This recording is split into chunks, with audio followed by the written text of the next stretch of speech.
बिस्मिल्लाहिर्रहमानिर्रहीम अस्सलाम वालेकुम। आज मैं आपके लिए दाल मसूर की रेसिपी लेके आई हूँ जो बनाना बेहद आसान है लेकिन बनती बड़ी कोई मज़े की है। और वैसे भी आजकल गर्मियाँ चल रही हैं तो दोपहर के टाइम पर ना ज़्यादातर दाल चावल इस तरह की चीज़ें खाने में मज़ा करती हैं। तो ऐसे में अगर आप ये वाली दाल बनाएंगे, अपने घर वालों को बना के देंगे, ख़ुद बना के खाएंगे, तो यकीन करें ना, एक बार आपने ये बना के खा ली तो बार बार आपका दिल करेगा इस तरह की दाल बना के खाने को। ये बड़े ही कोई मज़े की बनती है। तो चलें फिर इसको बनाना शुरू करते हैं। दाल तैयार करने के लिए सबसे पहले मैंने यहाँ पे ली है 1 कप दाल मसूर। पहले तो आपने इसको अच्छी तरह से साफ़ कर लेना है ताकि इसके अंदर किसी किस्म का कोई भी कचरा, कोई भी कंकर वगैरह ना हो। उसके बाद इसको एक बाउल में डाल देंगे। बाउल में डालने के बाद पहले तो आपने इसको ना 3 से 4 पानी के साथ अच्छी तरह धो के साफ़ कर लेना है, ताकि इसके ऊपर जितनी भी मिट्टी होती है, कचरा होता है, वो अच्छी तरह से साफ़ हो जाए। पहले तो आपने इसको 3 से 4 पानी के साथ अच्छी तरह धो लेना है। उसके बाद ना 20 से 25 मिनट के लिए साफ़ पानी में आपने इसको भिगो के रखने हैं। हमने इसको बॉयल नहीं करना। अलग से दाल को बॉयल करने का कोई भी झंझट हमने नहीं पालना। सिंपल हमने इसको यहाँ पे पानी में भिगो के रखना है। दाल को पानी में भिगो के एक साइड पे रख देंगे। उसके बाद अब यहाँ पे मैंने लिया है एक बर्तन, जिसमें हमने दाल को तैयार करना है। आप किसी भी बर्तन में इसको बना सकते हैं। तो सबसे पहले मैंने यहाँ पे लिया है एक बर्तन, इसमें मैंने शामिल किए है आधा कप घी। जैसे हमारा घी गर्म हो जाता है उसके बाद ना अब मैंने इसमें शामिल किए है आधा चम्मच के करीब मेथी दाना। अच्छा, मेथी दाने का तड़का ना दाल में बड़ा ही मज़े का लगता है।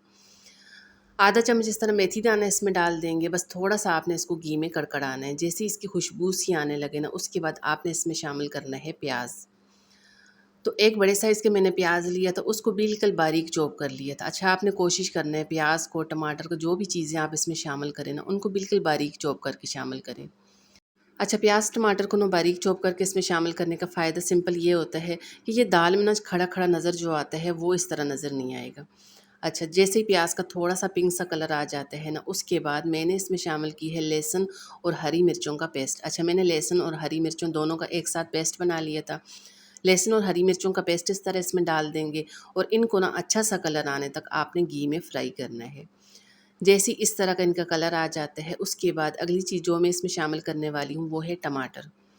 मैंने 2 बड़े साइज़ के टमाटर लिए थे, टमाटर को भी बिल्कुल बारीक चॉप कर लिया था। इस तरह टमाटर इसमें डाल देंगे। अच्छा, टमाटर बारीक चॉप करने का फ़ायदा ये है कि अगर इस तरह बारीक चॉप करके इसमें शामिल करेंगे ना, तो ये जल्दी से मैश हो जाएँगे, जल्दी से आपके टमाटर गल जाएँगे। टमाटर शामिल करने के बाद थोड़ी-सी इसकी यहाँ पे आपने भुनाई करनी है। उसके बाद ना कुछ मसाले मैं इसमें शामिल करूँगी। अच्छा, मसाले कुछ बेसिक मसाले आपने इसमें शामिल करें, बहुत ज़्यादा एक्स्ट्रा मसाले आपने कोई भी इसमें शामिल नहीं करने। तो मसालों में सबसे पहले मैंने इसमें शामिल की है लाल मिर्च का पाउडर। 1 चम्मच लाल मिर्च का पाउडर इसमें डाल देंगे। हल्दी पाउडर आधा चम्मच शामिल करेंगे।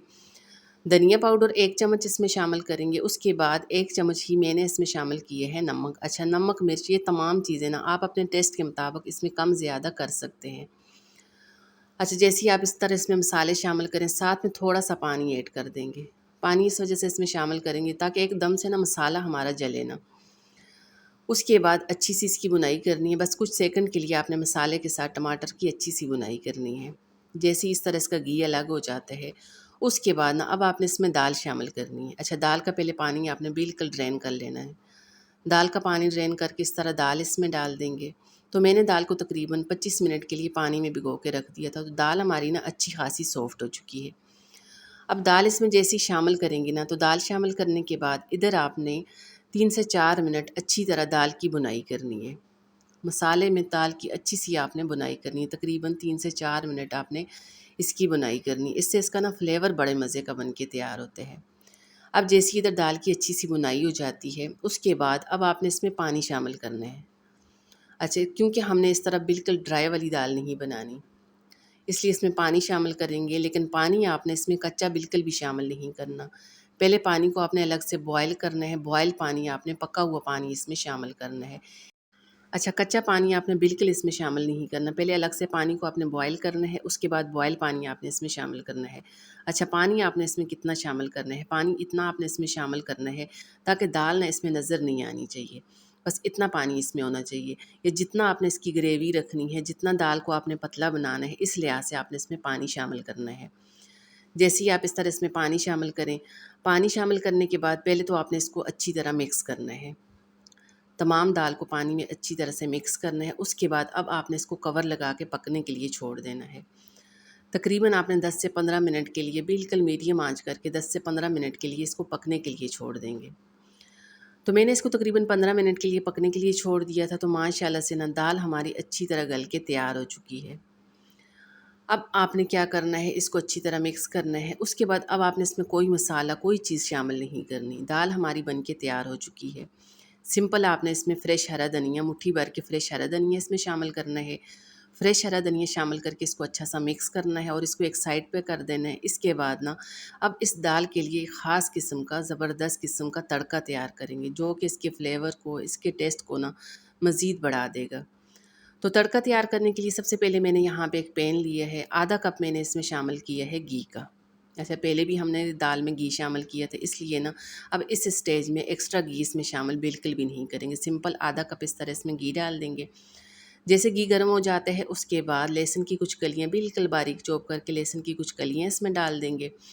कुछ सेकंड के लिए लहसुन यहाँ पे फ्राई करना है। उसके बाद ना इस तरह गोल वाली लाल मिर्चें आपने इसमें शामिल करनी है। पहले आपने इसमें शामिल करना है लहसुन, उसके बाद आपने इस तरह गोल वाली लाल मिर्चें इसमें डाल देनी है।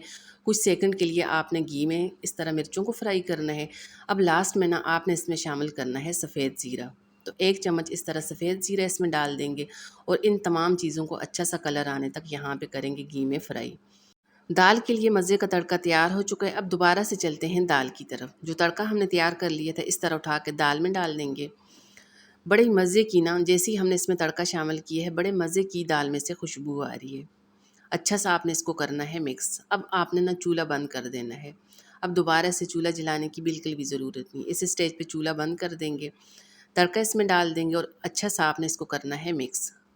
इसके अलावा भी अगर आपको कोई भी दाल की रेसिपी चाहिए, दाल मखनी की रेसिपी चाहिए, दाल माश, अचारी दाल, कोई सी भी दाल की रेसिपी चाहिए, वो तमाम रेसिपी आपको मेरे चैनल पे मिलेगी। आप मेरे चैनल पे विज़िट करके वहाँ से इसकी रेसिपी देख सकते हैं।